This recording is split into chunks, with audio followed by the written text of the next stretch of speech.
प्यारे बच्चों, class 12th का ये फर्स्ट चैप्टर सॉल्यूशंस। और सॉल्यूशंस में आपको कुछ जो प्रीवियस कंसेप्ट्स हमने यूज़ किए हैं उनको भी यूज़ करेंगे to express the various ways of expressing the concentrations etcetera. तो सबसे पहले हमें ये देखना है कि सॉल्यूशंस होते क्या हैं।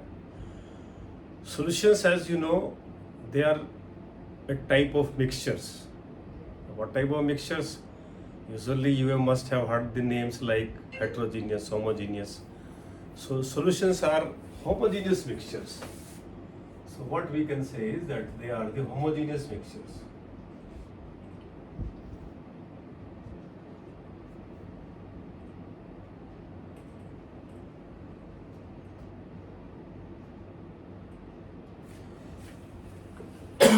अब होमोजेनियस मिक्सचर्स क्या होते हैं? होमोजेनियस मिक्सचर्स का मतलब है कि they have same composition all throughout. You withdraw this part और you withdraw that part from the bottom, from the middle, from the top, wherever you withdraw the part of the solution, you will find the composition is same. Of what? Of its components. Sorry. So we can say that the homogeneous mixture means that they have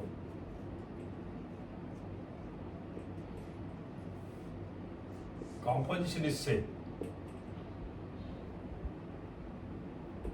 आपने देखा होगा कई बार, जैसे आप कोई चीनी को घोलते हो पानी में और अच्छी तरह से थोरली उसको जब डिसोल्व कर लेते हो, उसके बाद उसको सिप सिप करके जब पीते हो, तो कहीं आपने देखा है कि पहला जो आपने उसका सिप लिया वो बहुत ज़्यादा मीठा हो, बीच में आपको लगा हो कि कम मीठा रह गया, बाद में आपने देखा कि इसकी स्वीटनेस बिल्कुल ही कम। ऐसा नहीं होता ना। तो बिल्कुल आपको लगता है कि सेम उसकी स्वीटनेस मिलती है आपको सॉल्यूशंस की। तो वो एक सॉल्यूशन है, वो एक होमोजीनियस सॉल्यूशन है, वो एक होमोजीनियस मिक्सचर है। किसका? शुगर का और वाटर का। तो ऐसे ही ये तो आपका डे टू डे के एक्सपीरियंस में होता है, लेकिन अदरवाइज आप देखेंगे तो बहुत टाइप के सॉल्यूशंस होते हैं।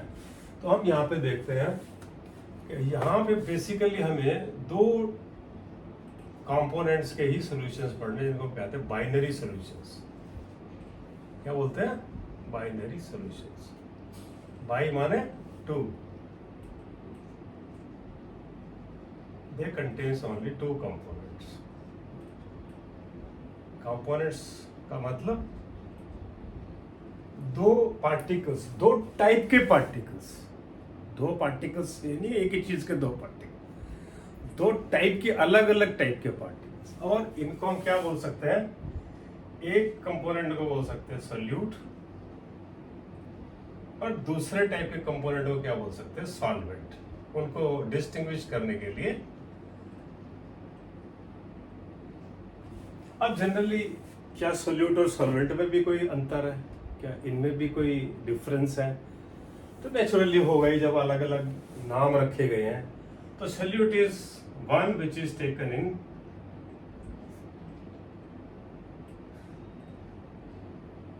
स्मॉलर क्वांटिटी, जिसकी अमाउंट कम है।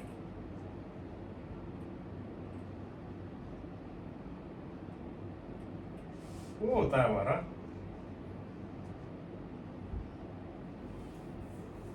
solute, and the one is present in larger quantity में जो है वो सॉल्वेंट कहलाता है। सिंपल सी बात है कि सॉल्यूशंस क्या होते हैं? सॉल्यूशंस होमोजेनियस मिक्सचर्स होते हैं। होमोजेनियस मिक्सचर्स क्या होते हैं? जिनकी कंपोजिशन सेम थ्रू आउट होती है।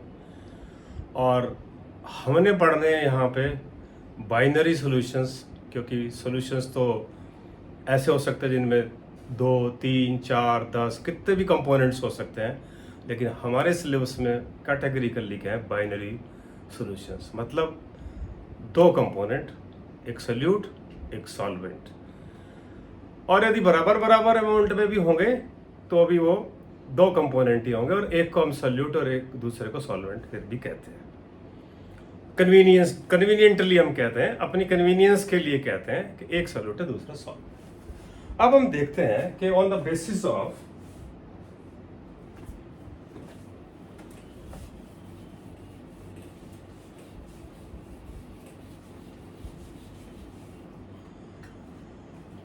Basis of the physical state, इनको जब हम कैटेगराइज करते हैं, यानी कि टाइप्स कितने होंगे,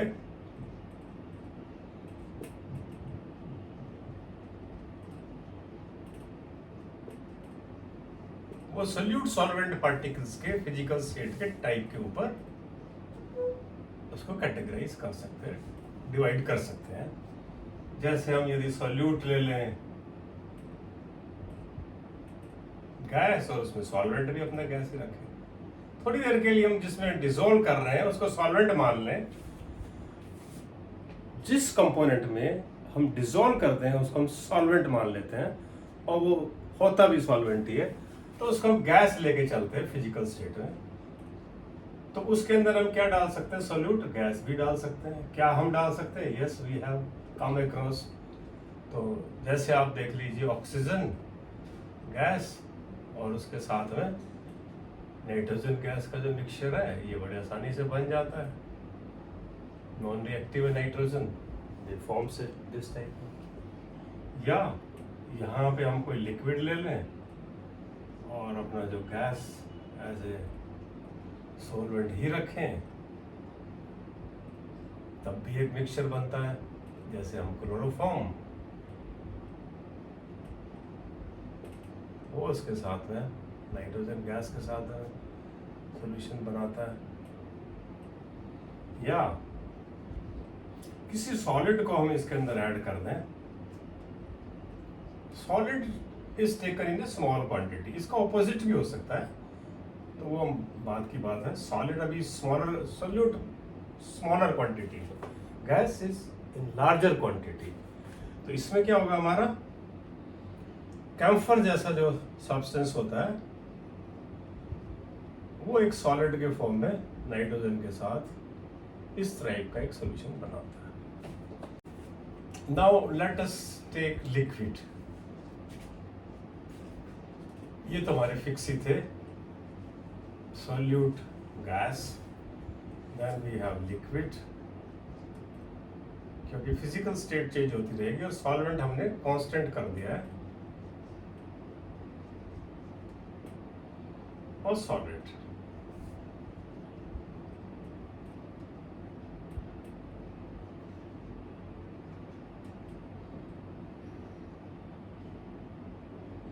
oxygen gas usually found in water, और जो एक्वेटिक लाइफ का मेजर एक सोर्स होता है वाटर के अंदर, चाहे सी वाटर हो चाहे रिवर वाटर हो। Liquid in liquid is well known is like ethanol. जो स्प्रिट है हमारी इथेनॉल, उसके हम वाटर के साथ डिसॉल्व कर सकते हैं। होता है डिसॉल्व, तो है ना, हमारी वाइन्स में सब में इथेनॉल होता है और वो पानी के अंदर घुलता है, आसानी से हम घोल सकते हैं उसको। क्यों जी, घोलते हैं आप, लेते हैं उसको? कब लेना चाहिए, नुकसान कर सकता है ना।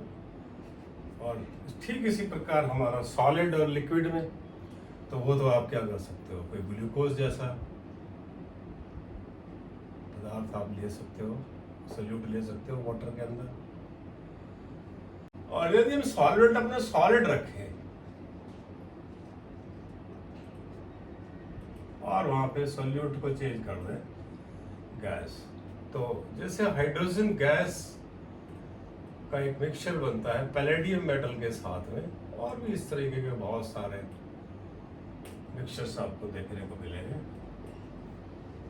और यदि हम लिक्विड और सॉलिड्स में देखें, तो मरकरी जो है वो एक लिक्विड फॉर्म में मेटल होती है, ये सोडियम मेटल के साथ में बहुत ही अच्छा एमलगम बनाती है। इसको एमलगम कहते हैं, एक पेस्ट जैसा, पेस्ट के टाइप का सॉल्यूशन बनाती है। Similarly when we have solid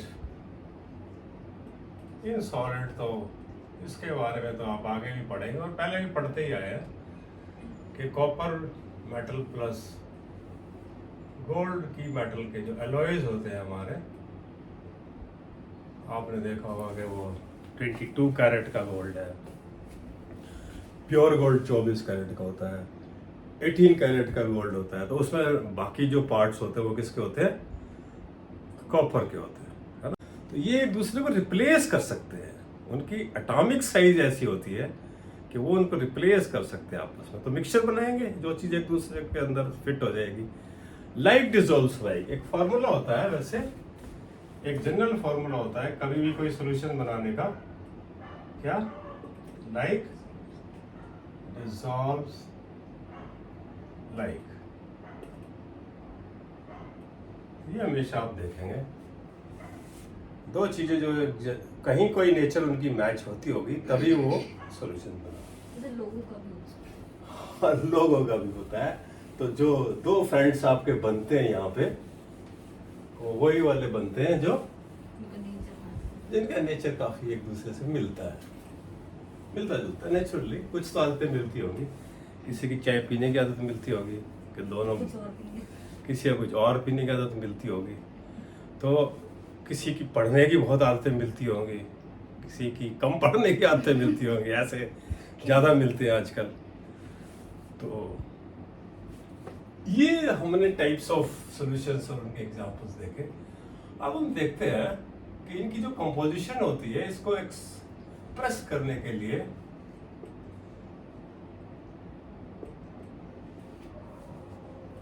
हमारे पास दो तरीके होते हैं। एक तो होता है हमारे पास क्वालिटेटिव और दूसरा होता है क्वांटिटेटिव। अब आप देखेंगे कि क्वालिटेटिव और क्वांटिटेटिव का क्या मतलब है। Telling us simply whether the solution is concentrated और नॉट, और it is dilute solution। Generally आपने देखा होगा a dilute solution or a concentrated solution of so and so substance in so and so solvent। तो उसका मतलब है कि वो आपको एक वेग आइडिया दे रहा है, वो आपको एक क्रूड आइडिया दे रहा है कि इसके अंदर काफ़ी जो अमाउंट है वो सल्यूट की प्रेजेंट है। एक हद तक उसके अंदर 30%, 35% तक उसके अंदर सल्यूट हो सकता है। यदि सोडियम क्लोराइड का कॉन्सेंट्रेटेड है तो यानी काफ़ी खारा होगा वो। यदि आपके पास कोई कॉन्सेंट्रेटेड H2SO4 है तो बड़ा स्ट्रॉन्ग एसिड होगा वो। ये कहने का मतलब है। लेकिन ये एक जनरल आइडिया देता है, हमें एक्यूरेट आइडिया नहीं देता। तो एक्यूरेट आइडिया के लिए हम क्या करते हैं, ये यूज करते हैं क्वांटिटेटिव। और एक्यूरेट आइडिया क्वांटिटेटिव कैसे निकालते हैं? बहुत सारे तरीके हमारे पास। जैसे एक तरीका है परसेंट मास। परसेंट मास निकालने के लिए हम क्या करते हैं, mass of A component, percent mass upon mass. क्योंकि हम बाइनरी पढ़ रहे हैं, एक कोई भी कंपोनेंट जो हमारा सॉल्यूट होगा और वो कितने मास में, टोटल जो मास हमारा सॉल्यूशन का, जनरली आपको लिख के दिया होगा कि इतना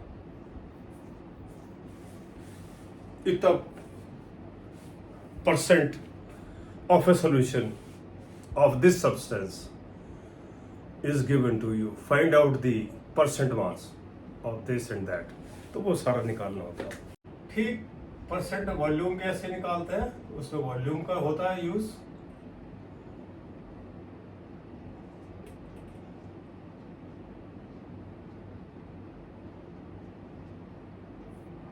percent volume of A component divided by total of the solution into 100। और ऐसे ही परसेंट मास अपॉन वॉल्यूम भी हो सकता है।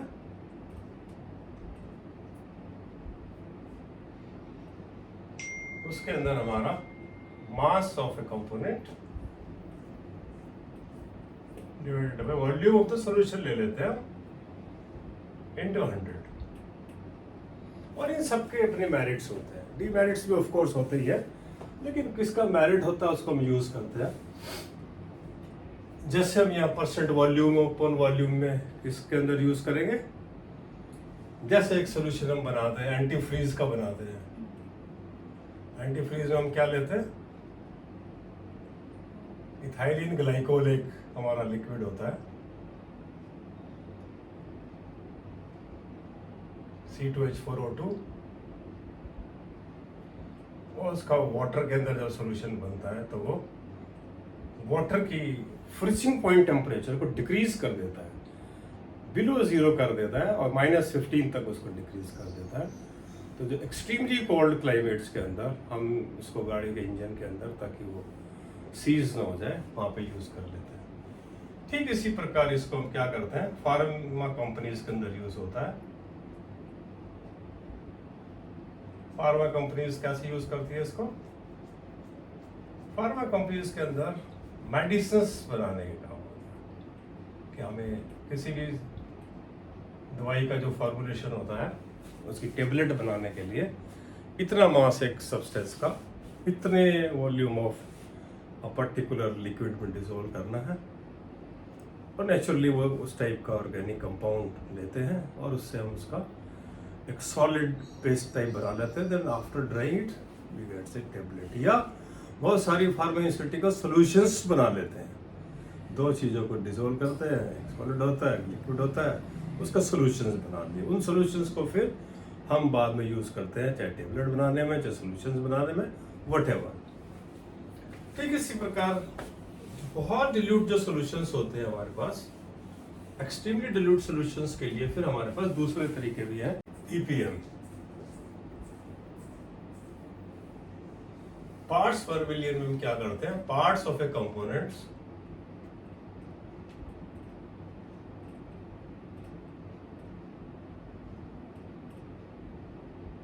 divided by total parts of all the components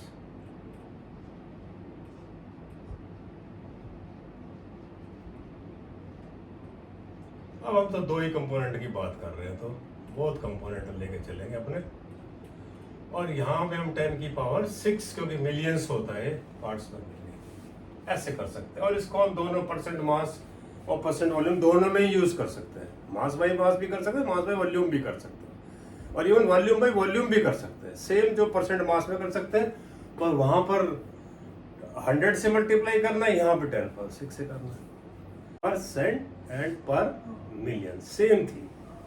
इसके अंदर फिर हमारा क्या है, एक और है मोल फ्रैक्शन। मोल फ्रैक्शन में क्या होगा, mole fraction is another unit, this is used for extremely dilute solutions, जैसे सी वाटर है, और सी वाटर में हमारी ऑक्सीजन बहुत कम होती है, तो वहां पे हम पर 100 करेंगे तो वो इतना हमें अमाउंट, उसको फायदा नहीं है दिखाने का, लेकिन वो पर 6 पावर में दिखाएंगे, मिलियंस में दिखाएंगे, तो वहां कुछ उसकी अमाउंट, सब्सटेंशियल अमाउंट हमें दिखाई देगी। तो there is a use of expressing that concentration. Expressing the concentration in 100 will be very few, say 10 is power -10, लेकिन 6 में कुछ सब्सटेंशियल अमाउंट आ जाएगी। Are you getting my point? तो हम उसी हिसाब से उसको दिखाते हैं। मोल फ्रैक्शन क्या होता है, ये साइन है मोल फ्रैक्शन का। मोल फ्रैक्शन ऑफ ए कंपोनेंट, किसी भी कंपोनेंट को मैं यदि ए मान लेता हूं, ठीक है, सोल्यूशन हमारा क्या है, बाइनरी सॉल्यूशन। बाइनरी सॉल्यूशन कितने कंपोनेंट से मिलके बना होता है, 2 कंपोनेंट्स। कितने कंपोनेंट मान लेता हूं, A plus B।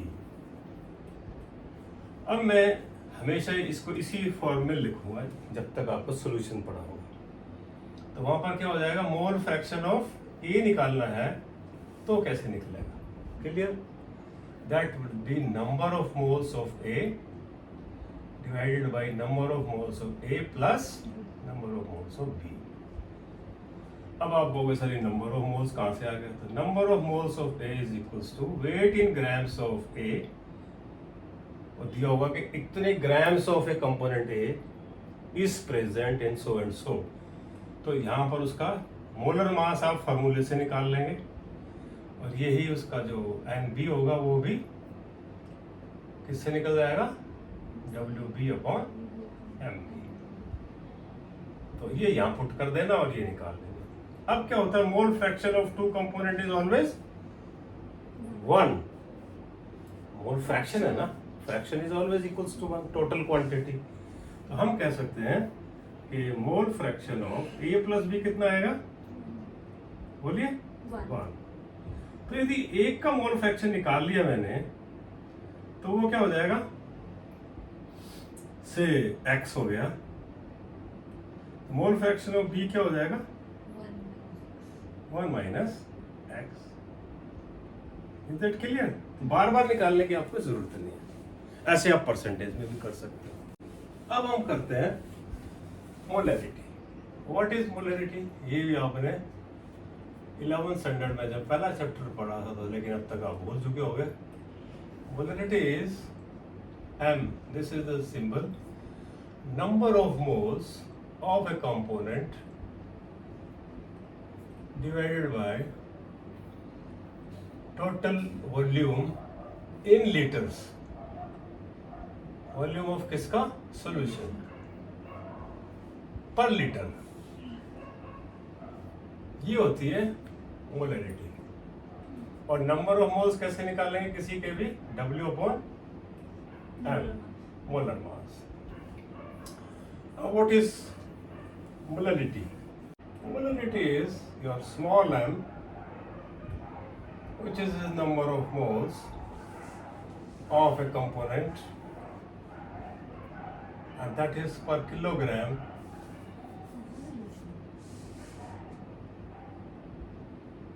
of the solvent। ध्यान रहे दोनों में थोड़ा सा फर्क है, एक में सॉल्यूशन है और दूसरे में किलोग्राम ऑफ, ऊपर का सेम है number of moles. Any doubt? और number of moles of the component क्या होगा, वही होगा W over M divided by kilogram of solvent. ये क्या है, mass in kilogram of the solvent. ये वाले वेरियस टेक्निक्स है जिनसे हम निकाल सकते हैं। अब हम आपको इनके बेसिस पे क्वेश्चन दे देते हैं। Name the methods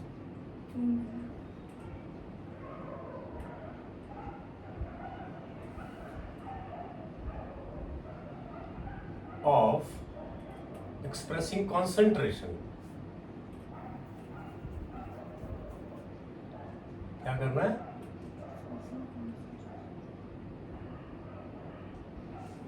of solutions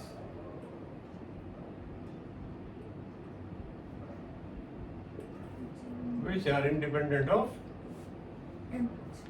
temperature।